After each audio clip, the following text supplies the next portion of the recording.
Welcome to the ICT Newscast. I'm Polly Dinetclaw.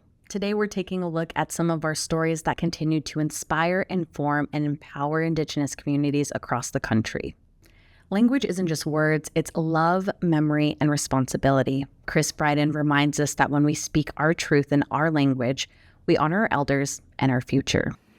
Chris Bryden Tidstat. Hello, my name is Chris Bryden. Twulshootseed. I am a language teacher for the Puyallup tribe of Indians. Did you grow up speaking the language? I was lucky to hear my grandpa speak the language. He was one of our last speakers of the language. And so I was lucky to be hearing and making those sounds as a young kid. And it makes it actually kind of hard to teach because I'm kind of like, well, do it again, but do it right this time. So I have to really work hard to teach those sounds now. Who do you teach? Babies, teenagers? So my main so our language department's main focus is adults. The idea is that we're trying to revitalize the language, and so we're trying to restart that connection between a parent and a child in the home. And so I, for example, teach mainly adults, and we use a nesting system. So we talk about all kinds of things that an adult would talk about in their home, like brushing teeth and washing the dishes and taking a bath. The idea being that now the adult, the parent, is going to teach those things by using them with their children, or grandchildren for that matter. So mine are mainly adults. I do teach some classes at the Grandview Early Learning Center, but actually I teach the teachers there, so I still teach adults. We do have some of our faculty that do teach the children at Grandview, and in the past, my department has taught classes at Chief Leshai schools. I used to teach there. 6 through 12 are the grades that we taught there. But since then, one of our teachers actually left us to go teach there as well. So he's certified by our program, but he is now a teacher at Chief Leshai. He's a very talented young man. Well, I think it's just awesome that the tribe's making this investment in relearning the language, because it's just so important to be able to think that way, you know, in your tribal language, because it ties you to the earth and your environment and your relatives too. So exactly, yeah. Thank you for saying that. It's so true. Since studying Twulshootseed, you literally think differently. You probably know this as well, but like I heard this about most native languages, is that it's very much verb centered. So everything is an action. And you can conjugate rocks and conjugate trees and things like that. And so to think of everything around you as being in motion or in an action just changes the way you look at everything. And then you also said the connection to the earth. A lot of our words are onomatopoeias, and so they're imitations of natural sounds. My favorite one is the word for salt water is Poarch. And what it is, it's the sound of waves breaking on a rocky beach. We don't have sandy beaches around here. They're all rocks. So it's Poarch. Poarch. So the ocean literally says its name. So that's my favorite one. Yeah. Another one of my favorite words is the word for seal. And I first saw it written, and it looks like offs. Offs. And I was like, oh yeah, that's funny. And our teacher said, no, it's pronounced offs. I was like, oh, there you go. That's where it is. I think probably my favorite line that I heard is from our creation myths, our changer, not myths. They are facts according to our elders. Our creation history. When the changer came down from the sky, he was a young man, he was a baby, and he became a young man. But then the phrase that I think it was Andrew Sanders used was, O quod atisiaios. O quod atisiaios. That means he was grabbed by his work. And I use that in my life when I feel like, why am I even doing this? Or, no, I never ask that. But I always remind myself, quod chud atisiaios. No, quod chud atidsiaios. I have been grabbed by my work. And it just kind of tells me that I have work to do that I didn't choose. It was chosen for me. So that's a way to motivate myself. Yeah. I think because of the position I've been put in, like being able to hear the language as a child, I was given that work to keep teaching the language. So I think that's probably my favorite phrase. O quod atisiaios, he was grabbed by his work, or quod chud atidsiaios, I was grabbed by my work. My other favorite phrase, my third favorite, I have three top three, is labtsabut. And I like that one because people keep saying that our language died out. Well, it never actually did, because I heard all of my aunts and uncles would always say labtsabut, and it literally means like, watch yourself. And it's part of a larger phrase, which is hat quad labtsabut. And so that they did is they cut off some of the syllables. So what that means is watch over yourself well. And so they were just saying, watch yourself, labtsabut. And so that shows to me that the language was never disrupted. And that in itself, I think, is important. But I think what is more important to me is that it demonstrates that people were caring for each other all the way back to the beginning of time, because that's the word that came through was watch yourself. It showed that they cared about you. They never stopped caring about you. And they couldn't even take that away, even though the whole force of the United States government tried to take that from us. That expression of take care of yourself never was disrupted. So I think that's why I like that phrase as well. Thank you, Chris Bryden. You asked some really great questions, and I feel very happy about what we talked about.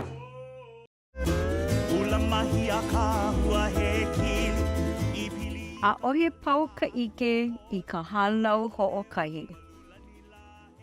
A ohe pau ka ike I ka halau ho'okahi. All knowledge is not taught in the same school. A ohe pau ka ike I ka halau ho'okahi. All knowledge is not taught in the same school.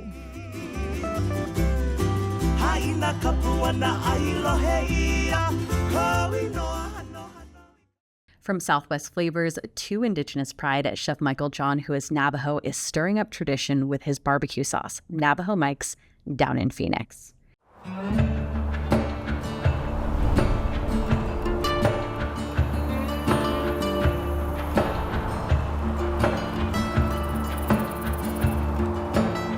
My name is Michael John, and I am the owner and founder of Navajo Mike's.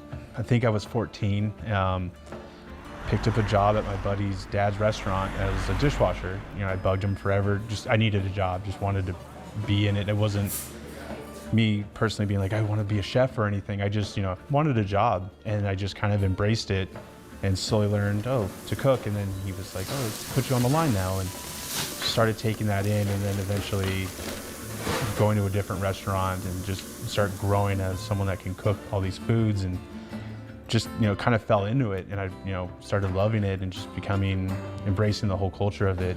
And just took it by storm. And just, next thing I know, I get management positions, a sous chef job, and then, head chef, and then became an executive chef. So it just snowballed, and now, I just, 15 years later, here I am. The AIC reached out to me and were like, hey, we like your product. It's an Indigenous product. We want you to check out our company, and we have this seal that shows that you're certified, authentic, made, produced by American Indians. And I was like, I didn't even know that was a thing. And so I was like, so they see this, and like, they're noticing me. I'm like, who else is gonna, like, okay, this is something. This is, someone's looking at me. So I was just like, okay, I gotta take it more seriously. So yeah, that's where it started, man. That's where I liked it. The native marketplace means, I think, big opportunity for everyone, any Indigenous brand. I mean, I think it's just a stepping stone to something great that will happen very soon and continue to grow. And I'm very appreciative of, giving us the opportunity to sell in their marketplace. And I see it becoming something great, and just, I'm very appreciative and thankful to have it. My whole thing, I hope within the next 2-3 years I can start hiring people, and I definitely want to keep it local and reach out to any one that wants to partner with us and have Indigenous people come and help out, stuff like that. Being Navajo, it's just being proud of where you come from, your heritage and the culture, and especially the people in the community. The community is we're very focused on our community here.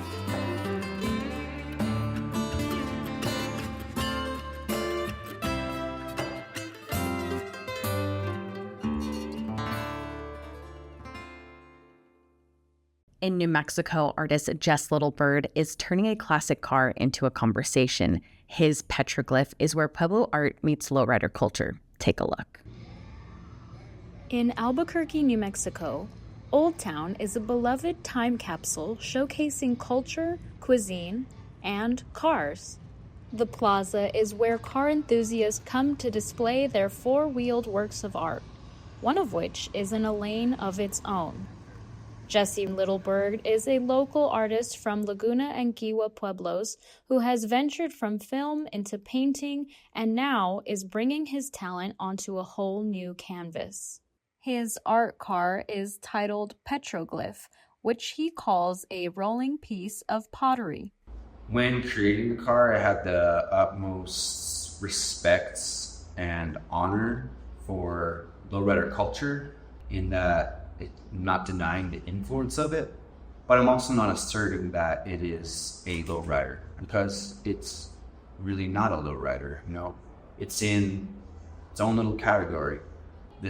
I would just say this is like my first car, and it's pretty cool to have it be pretty well received, but also at the same time, like I'm not asserting or saying that this is like a masterpiece. I've never once said any of my art is a masterpiece publicly.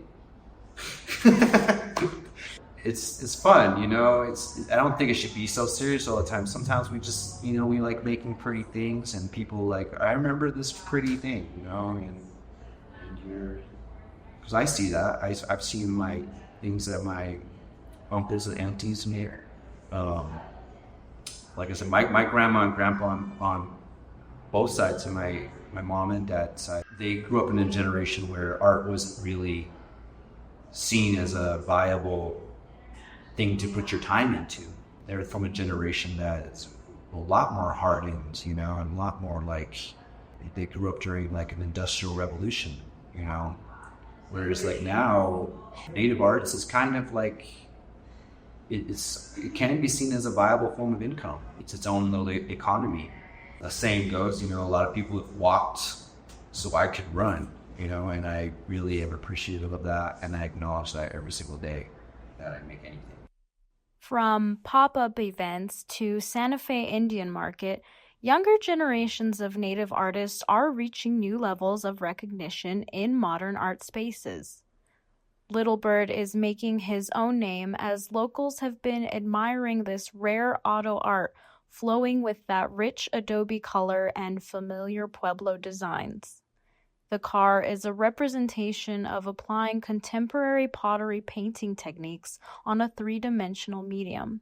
While the car is making waves around the state, its message and interpretations go beyond the land of enchantment. It's a 1973 Dodge Dart that is a Mopar powered from Detroit. And at one point in time, Detroit was the richest city in the world. I even think about it talking about like that. With a lot of classic American cars, you have to think about like, all right, this is like an ode to an era of America as an empire.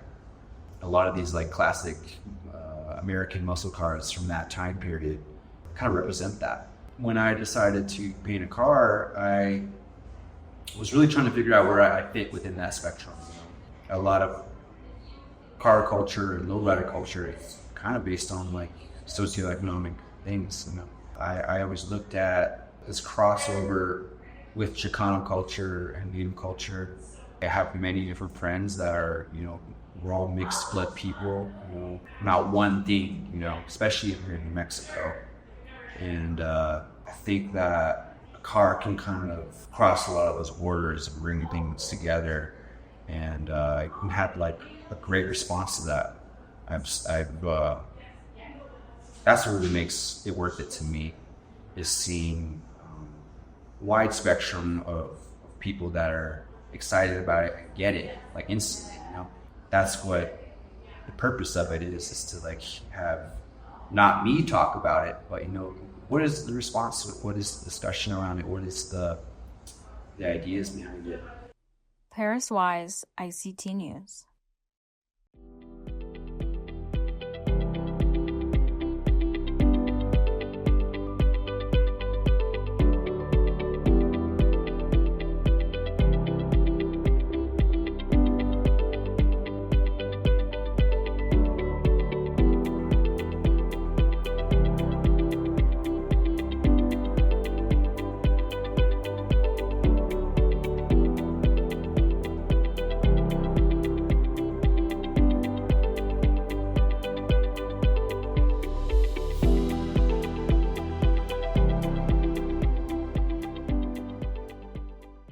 Artificial intelligence promises to transform our world, but at what cost? This report looks at the environmental impacts of AI and the challenges ahead. How do I make $1 million? Make me a song about a chihuahua. Why am I so lonely? What's 2 plus 2? Square root of 350. How to make girlfriends stop using How do I make $1 million? Make me a song about a chihuahua. Why am I so lonely? What's 2 plus 2? Square root of 350. When thinking of artificial intelligence, you probably think of robot maids and self-driving cars. But the reality is, a lot of the so-called AI we know today is being used for better email writing and for chatbots, where people ask how to rob banks or how to make $1 million in 24 hours. What we don't see is how much water and electricity these generative AI prompts are actually using. Researchers believe each prompt uses roughly 16 ounces of water at data centers where these AI systems are housed. Google's latest environmental report shows that their energy consumption for their data centers rose 37% from 2022 to 2023. In 2023, Google used 6.1 billion gallons of water for the data centers, 17% more water than the previous year. That's enough to water 41 golf courses annually in the Southwest. Dr. Daniel Wildcat is a professor at Haskell Indian Nations University. He says the energy usage of AI is vastly more than that of non-AI powered tools. In my article, I gave a citation. It said that if we made every smartphone, if we made every smartphone search AI capable, in other words, you just search Google, it automatically is an AI search, that it would demand 10 times the power that just a regular, Google search would require. The future of AI is currently uncertain and vastly depends on its adoption by the mainstream and how well companies like Google or ChatGPT can lower their water and energy usage in the years to come. I really fear that it's going to become a rationale for continuing to stay entangled with carbon energy. And I don't think that's good. I think we need to really think about those things. While companies are scrambling, looking for ways to reduce AI's energy usage, from people talking to a chatbot because they're lonely, it has had its uses for more serious matters. Locke Brillhart, Vice President of Technology and Data Solutions at SWCA, a global environmental consulting firm, says they have been able to use AI for wildlife preservation and management. We're definitely leveraging AI to just help with the auto detection of different species, desert tortoise being an example. So we can really detect their habitat, their full habitat, and do that, accurately and quickly. So very, using AI where we're collecting large sets of data and trying to process and analyze it quickly to identify habitat. With climate change already having effects on our world, it is becoming increasingly important for us to be able to detect when natural disasters will occur, and Josh Briley of SWCA says AI has already been helping.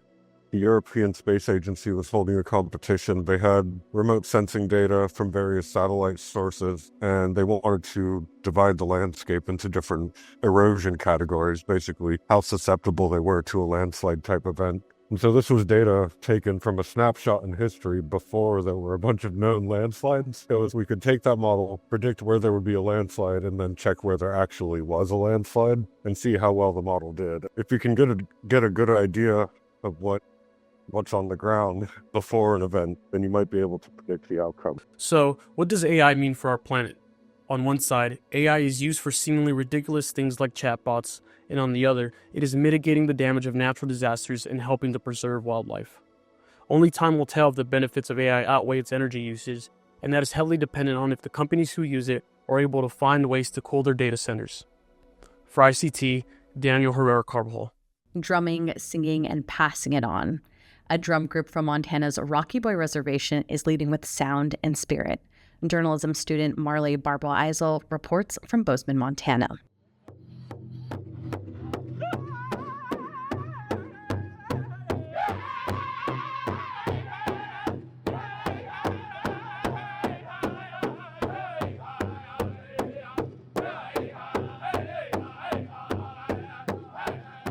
A drum group from the Chippewa Cree tribe in northern Montana recently acted as the host drum group at a powwow at Montana State University in Bozeman, Montana. Bubby Gopher is a member of the Southern Cree drum group and says he's grown up watching the sound of the group evolve. My uncles were the original Southern Cree and my dad, so we just kind of took the name on ourselves and we just kind of developed our own type of style, so yeah. The group has been preparing for the event for a while. Shante Standing Rock is another member in the group and says that leading up to the event requires extra practice. We've been going to our lead singer's home, Sharon Young Bear. We just been practicing at his house what songs we're gonna sing, and that's just like a rehearsal, like when choir singers have rehearsals and everything, just kind of memorizing the songs. Both of the drummers say that it is a great privilege to them, their group, and their tribe. It's a good feeling, knowing that our sound is, making its way down to Bozeman and their celebration. It's just an honor to be able to sing with my brothers, to be able to bring my son along. As Standing Rock drums and sings, his kid will occasionally join him on his lap. He sees a possible future in the group for his son, but doesn't want to push him. From here on out into the future, I can't really say for sure. I'm just following what was taught. Bring them around these ways. Growing up in this day and age, it's important that we as young people, we bring our children around places of prayer. We have different ceremonies back home to allow them to get accustomed to it, to allow them to get interested in it, to feel comfortable. And already he's picking up on a lot of things, and I guess it's just up to me to try to keep him interested if it's what he wants. The Southern Cree successfully led the powwow and are already preparing for their next powwows this season. Reporting from the homelands of the Salish, Calypso, and Kasanka people, I'm Marley Barboisel with the School of Journalism at the University of Montana.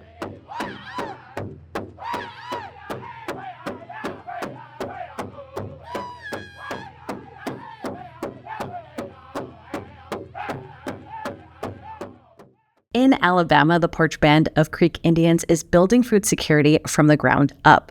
Perdido River Meats is bringing farm-to-fork solutions to tribal and rural communities. The Poarch Band of Creek Indians has been herding cattle for decades, and its new endeavor brings it closer to food sovereignty and food security. Perdido River Meats had its ribbon cutting February 6th. Jose Antillon is its general manager. So the tribe has an agricultural farm here, which is an extension of the Poarch Creek Indians Reservation. And the farm has been here for many years, 30, 40 years, and they've been raising cattle and steers. And then they were selling the steers to the public here, the community. And then about 5, 6 years ago, decided to start sending steers to a processing facility in Mississippi, and it started providing all those cuts, beef cuts, to the community and the tribal members. And the tribe seen the necessity of continue the service to the community and tribal members to ensure the food sustainability, and then ensure that we do have a good farm to fork process to have all of that aspects around our facility here in the community. It's a community service from the Creek Indians. With public and private funding, the meat processing plant serves the surrounding community. We're vertically integrated. That means that we have our own steers and we bring them here. But not only that, as I mentioned before, the tribe has a great opportunity to service the community, and it's something that we do very well.